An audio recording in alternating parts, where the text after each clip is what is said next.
자, 5월 11일 목요일자 민수기 26장 52절로 65절 말씀. 여호와께서 모세에게 말씀하여 이르시되 이 명수대로 땅을 나눠 주어 기업을 삼게 하라. 수가 많은 자에게는 기업을 많이 줄 것이요 수가 적은 자에게는 기업을 적게 줄 것이니 그들이 계수된 수대로 각기 기업을 주되 오직 그 땅을 제비 뽑아 나누어 그들의 조상 지파의 이름을 따라 얻게 할지니라. 그 다소를 막론하고 그들의 기업을 제비 뽑아 나눌지니라. 레위인으로 계수된 자들의 종족들은 이러하니 게르손에게서 난 게르손 종족과 고앗에게서 난 고앗 종족과 무라리에게서 난 무라리 종족이며 레위 종족들은 이러하니 림니 종족과 헤브론 종족과 말리 종족과 무시 종족과 고라 종족이라. 고핫은 아므람을 낳았으며 아므람의 처 이름은 요게벳이니 레위의 딸이요 애굽에서 레위에게서 난 자라. 그가 아므람에게서 아론과 모세와 그의 누이 미리암을 낳았고 아론에게서는 나답과 아비후와 엘르아살과 이다말이 났더니 나답과 아비후는 다른 분을 여호와 앞에 들여다가 죽었더라. 1개월 이상으로 계수된 레위인의 모든 남자는 23,000명이었더라. 그들은 이스라엘 자손 중 계수에 들지 아니하였으니 이는 이스라엘 자손 중에서 그들에게 준 기업이 없음이었더라. 이는 모세와 제사장 엘르아살이 계수한 자라. 그들이 여리고 맞은편 요단가 모압 평지에서 이스라엘 자손을 계수한 중에는 모세와 제사장 아론이 시내 광야에서 계수한 이스라엘 자손은 한 사람도 들지 못하였으니 이는 여호와께서 그들에게 대하여 말씀하시기를 그들이 반드시 광야에서 죽으리라 하셨음이라. 이러므로 여분네의 아들 갈렙과 눈의 아들 여호수아 외에는 한 사람도 남지 아니하였더라. 인구 조사를 통해 보는 과거와 미래. 이스라엘은 인구조사 결과를 땅 분배의 기초 자료로 삼아 다가올 미래를 준비하고 인구조사에서 드러난 과거의 순종과 불순종의 결과를 확인하며 교훈을 받습니다. 하느님은 어떤 분입니까? 땅을 주기에 앞서 땅의 분배 원칙을 가르쳐 주셨습니다. 첫째, 각 지파가 받는 땅의 크기는 지파의 인구수에 비례해야 합니다. 하나님이 모든 사람에게 공평하게 땅을 주셨기 때문입니다. 둘째, 각 지파가 받는 땅의 위치는 제비뽑기로 결정해야 합니다. 세력이 큰 지파가 비옥한 땅을 독차지하는 일을 막기 위함입니다. 셋째, 조상 지파의 이름을 따라 땅을 나눠 주어야 합니다. 그들이 받는 땅은 하나님이 그들의 조상들과 맺은 언약에 따라 주신 선물이기 때문입니다. 하나님은 땅을 비롯해 자신이 주시는 자원이 모든 백성에게 고르게 나눠져서 모두 그 자원을 누리며 행복하기를 원하십니다. 우리에게 주시는 교훈은 무엇입니까?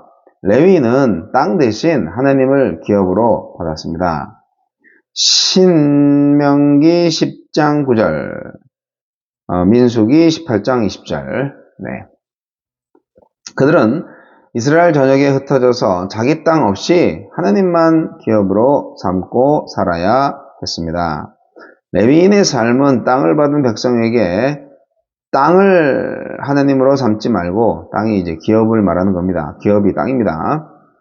땅을 하나님으로 삼지 말고 땅을 주신 하나님을 기업으로 삼고 살아야 한다고 외치는 메시지였을 것입니다. 땅이 아니라 하나님을 영원한 분깃으로 삼고 있는지, 자녀에게 물려줄 유산으로 땅 말고 하나님을 향한 믿음을 준비하고 있는지 우리 모두가 살펴봐야 합니다. 나답과 아비후는 하나님이 정하신 불 말고 다른 불로 분향하다가 죽었습니다. 레위기 10장. 이 사건에 대한 기억은 하나님의 말씀을 업신여기고 하나님 앞에서 불경스럽게 행동하는 것이 얼마나 큰 죄인지를 일깨워 주었을 것입니다. 특히 그들의 형제인 엘르아살과 제사장들에게는 잊을 수 없는 교훈으로 다가왔을 것입니다. 우리는 하나님이 함께 하시는 사람이자 하나님의 거룩한 제사장입니다. 내키는 대로가 아니라 하나님의 말씀대로 살면서 삶의 거룩함을 지켜야 합니다. 첫 인구조사 때 계수된 사람들 중 여호수아와 갈렙 외에는 모두 광야에서 죽었습니다. 하나님의 말씀하신 대로 했습니다. 불신과 불순종은 재앙이 되고 믿음과 순종은 복이 됩니다. 이 단순한 사실이 하느님의 약속을 향해 가는 우리가 봐야 할 이정표입니다. 주여, 하느님이 선물로 주신 복이 공평하게 배분되어 모두 부족함 없이 자기의 몫을 누리게 하소서.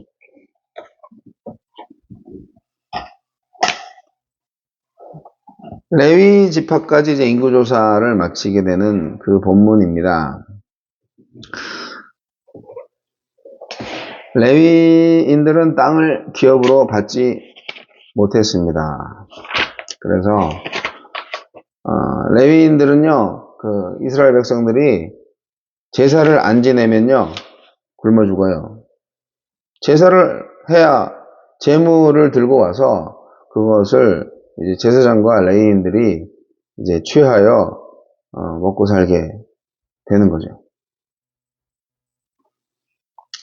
우상 숭배를 하면 어떻게 돼요? 예배하러 안 오잖아요. 제사하러 안 오잖아요. 산당에 가서 다른 신을 예배하니까. 그러니까 이제 이스라엘 백성들이 믿음이 좋으면은 제사장과 레위인들이 풍성한 삶을 살게 되는 것이고, 이스라엘 백성들이 믿음이 적으면은 제사장과 레위인들이 가난하게 살겠죠. 땅이 없어서 도대체 하나님한테 예배하러 온 사람이 없으면은 살아갈 수가 없는 거예요.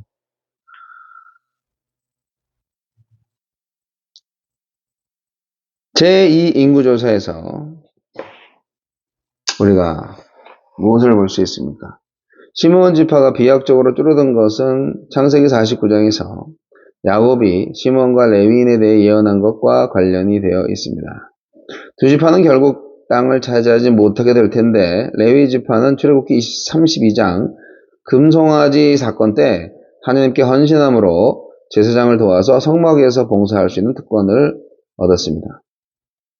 다시 말씀드리지만 레위인들은요, 백성들의 11조로 생활을 했고요, 12지파로부터 48개의 성읍을 소유로 얻어서 살았습니다. 레위 지파 사람들은요, 전쟁과 상관없었기 때문에 인구조사에서는요, 태어난 지 1개월 된 모든 남자아이부터 계수를 합니다. 물론 전쟁에는 나가지 않습니다.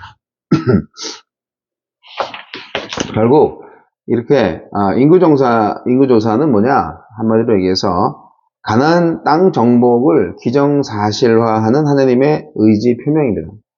땅을 이 지파별로 이렇게 나눠주려고 하는 거잖아요. 네. 반드시 가나안을 정복할 것이다. 알 수가 있죠. 인구조사 결과 어떻게 돼요? 40년 전에도 인구조사를 했는데 40년 전에 갈렙과 여호수아를 제외하고 20세 이상의 성인 남자는 모두 광야에서 죽을 것이라는 하나님의 말씀이 실현되었음을 나타내고 있는 겁니다.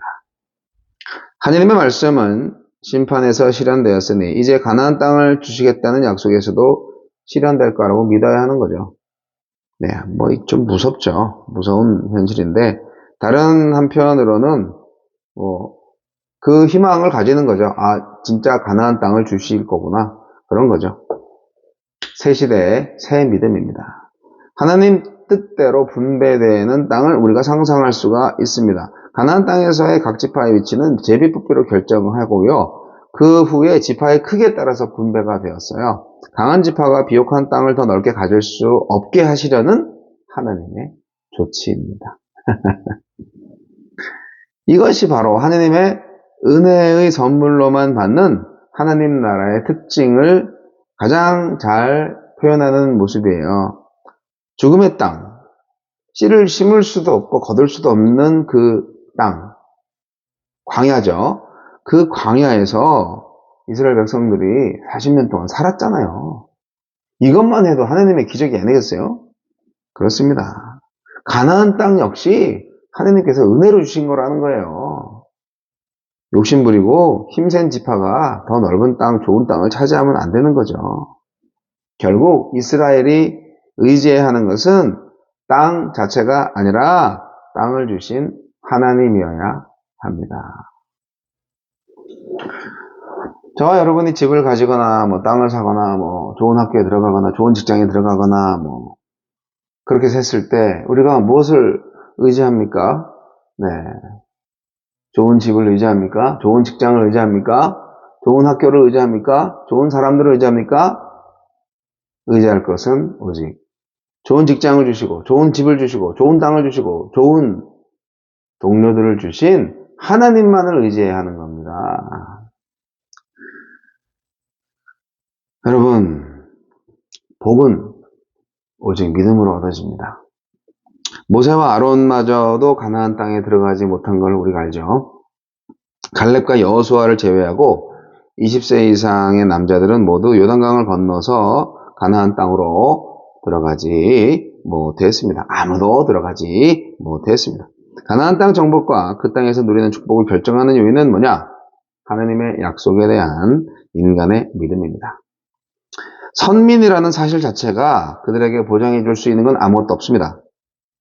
언약 관계에서 우리는 오직 믿음으로 순종으로 응답할 때 그 언약이 유효하다 하는 것을 알 수가 있는 것이죠. 이스라엘 역사를 돌아보면서 우리는 우리의 구원의 역사를 또한 점칠 수 있게 됩니다. 저와 여러분의 구원의 역사, 미래가 어떻게 될 것 같으십니까? 우리가 과연 하느님 나라 천국에 들어갈 수 있을까요?